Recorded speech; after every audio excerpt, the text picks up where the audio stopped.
Hello mga kakain! Okay. So, ayan na si Kindness, guys. Meron tayong binili, guys, na bagong punla mga kakain. Ayan o. Ano ba ito?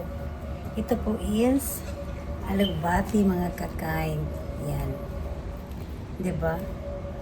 Guwapa ka itong alugbati nga napalit, guys. So, niya, tagpiso lang ni siya ang bili ni Kindness ng ating mga punla.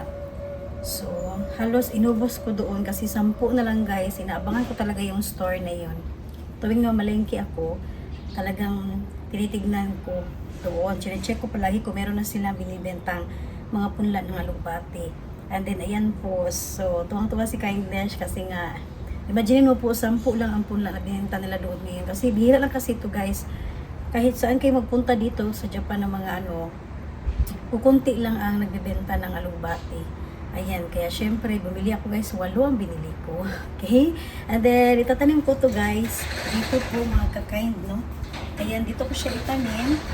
Kasi may bubong dito. And then, sa mga nakapagsubaybay pala, no, naalala nyo po, guys, na nagtanim ako noon ng alugbati. Dito rin po siya. Ayan, so, and then, na-try ko rin po kasi doon din, yung mga nagtanim ako ng mga doon, pipino natin. Yung mga maraming nangangagat, tapos siguro mainit ang panahon. Okay naman yung niya, naging dahon ng alugbati. Pero mas yung dito na tinanim ko, pinakauna talaga, maganda. Wapa ang mga dahon din niya, mga kakain. Kaya dito ko siya itatanim ngayon sa tabi ng ating mangga. Okay? Yan po. So, pinakita ko lang po sa inyo, guys, ang ating tatanim ko po ngayon na punla po na nabili ko na alugbati. Ayan. So, since kasi, guys, so, hilig tayong mangisda, kaya sulitin ko muna yung init ng panahon ngayon sa Japan, no? Para naman pag-uwi natin. Kaya, abangan nyo po kasi next week, mamimingwit kami at sana may huli kami, guys, para may pangsabaw naman tayo, mga kakain. O, diba? At syempre, may alugbati tayo. Kaya, ngayon pa lang, tanim na ako, guys, para naman may ma-harvest na ako kapag sakaling namingwit na po ako, mga kakain. O, diba? At may huli po. Alright?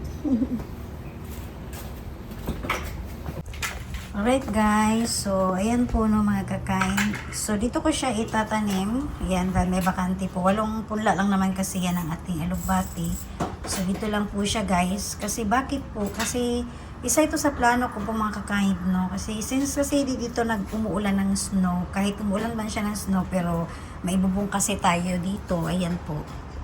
Ayan. So, safe siya. Katulad po ng mangga natin.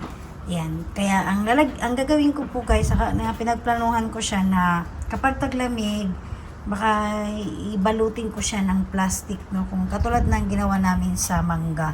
Yan. Okay, yes. Ito yung update ni Kindness, guys. Oo. Sa mangga ko po. 2 po iyan. Yung isa, ito pa. Yan. So, at least, no? Maka-proud po ba na buto lang siya, pero ngayon naging ganito na siya, mga kakain. And then, update ko po kayo, guys, sa aking kamatis, okay? So, muntika na talagang madali ito, mga kakain. Kaya kung napansin nyo po, no, isang punda lang talaga ang binili ko, guys, na kamatis. Kasi nga, dati, madali talaga siyang, sensitive masyado ang kamatis, mga kakain. Nilagay ko kasi siya doon banda sa gilid po ng bakuran. Kapag mainit po ang panahon, natatamaan talaga siya ng init ng araw, mga kakain, no? Ayan po. So, ang ginawa namin, sana makasurvive ito, nilipat agad namin dito. Ayan. So, next time pala, kapag magtanim ako ng kamatis, dito ko na rin ilagay. Kasi may bubong siya. Ayan. Pero naman, guys, oh. Sayang yung bunga niya, oh. Malaki-laki pa naman. So, sana nga mag-survive ito, mga kakain. Ayan. Nilipat namin dito. Yan, ang tanglad, oh.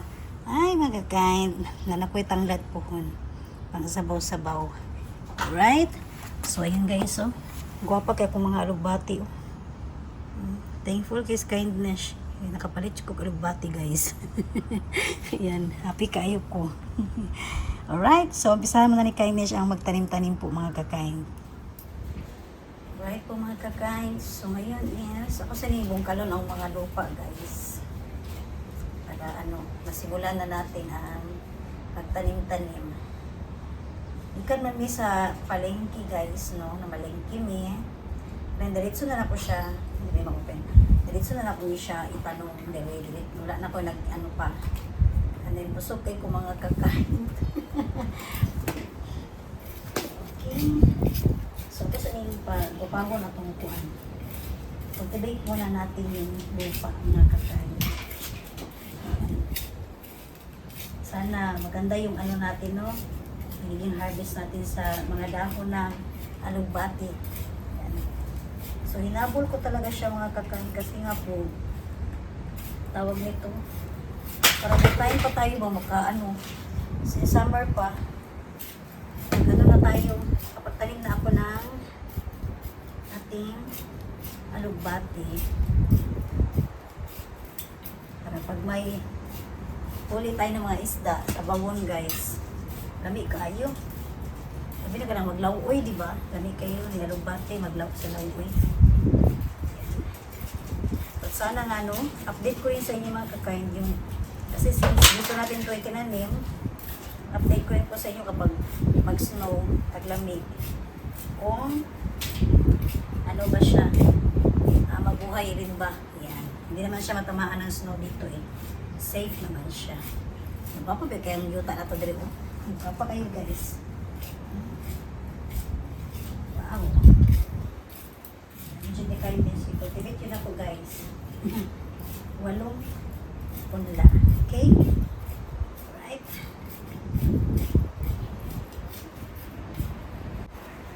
Alright mga kakain. So, ganito pa rin ako magtanim, no? Talagang binungkal ko muna guys. Ayan. Pinag-ano ko muna yung lupa bago ko itanim. Ayan po. So, mapakayo itong alubati guys. Ayan. Diba? So, sana yes, talagang makatikim tayo nito mga kakain, no? Ayan. Wow. Ganda na lupa niya. Ganda yung lupa niya mga kakain. Itim. So, mamaya dinigan natin ito.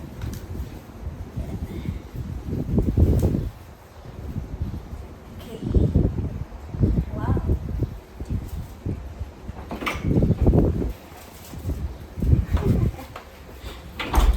Happy kayo sa kindness.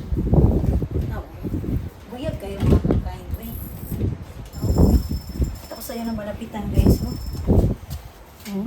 Tambok kayo yung kuwan mo sa lubati. Yan. Nice kaayo siya. Yan. Happy ako na ito yung nakita ko. Maganda talaga hindi nagmamadali. No? Bibili ng ano. Bibili ng mga punla. Kasi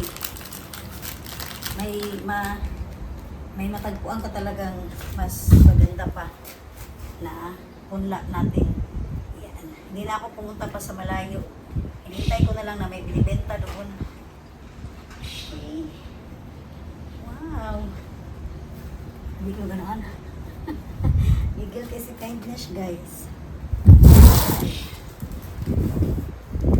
Ayog, chud kayo siya ay. Tambok chud siya mga kakain. Kulit talaga ni kindness. Yan. Ako na po kayo guys, pero maswerte yung mga tanim ko kasi nakakarara sila ng mga pagulan.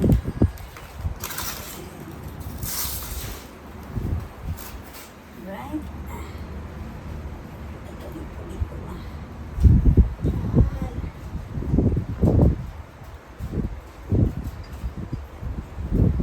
So maya diligan natin ito. Oy! Happy kayo kumakain. Simpleng kaligayahan ba sa bakuran. Naupsas, pagkabuyag silang dyan. Tanim at tanim. Oh. At napakasyak mga ano. Yuta niya mga kayo. Tambok ay yuta ba? Itong may yuta. Yan. Ito naman ito ah. Alright. Nakatapos na tayo guys ang 4.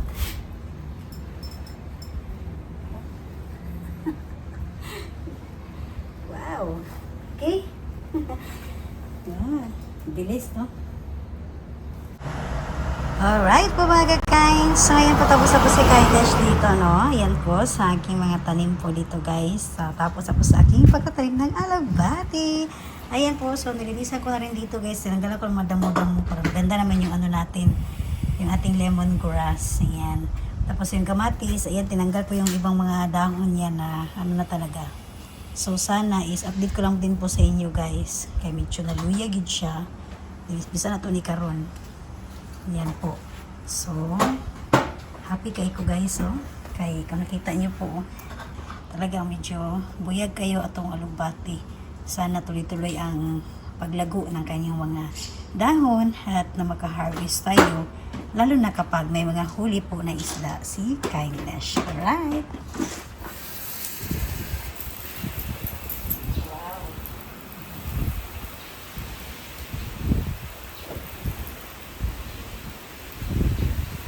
Ating mangga.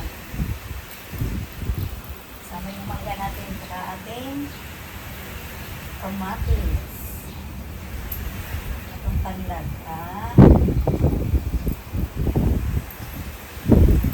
Okay.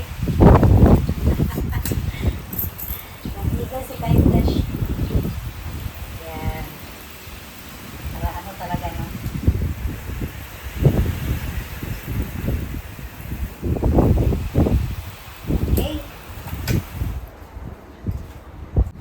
Alright po mga kain. So, ayun. Tapos na po tayo magtanim guys. So, di ba napakadali lang po talaga mga kain, no? So, dami na kaya ang smile ni Kindness. Okay. So, alam ko nakaka-relate po kayo na lalo sa mga mahilig po magtanim. So, ako muna yung paalam sa inyo lahat. Ayun po. Maraming salamat po talaga sa inyong pagsubaybay palagi sa ating YouTube channel. Ayan po. So, may hindi po nakapag-subscribe. Please subscribe po. Kindness OFW dito ng Japan. So, para naman is may updated din po kayo sa aking buhay po dito sa Japan, di ba? So, kung sakaling may mga, lalo na po kung mahilig kayong mag-tour, ayan, sa iba't ibang country, at kung isa sa napili niyo po ang Japan, so, madalas na ang binablog ko po lahat ng mga pinupuntahan ni Kindness. Hindi na sa pamimigwit o pagtatanim, okay? Yan po. So, thank you guys sa inyong panonood po palagi. Bye guys!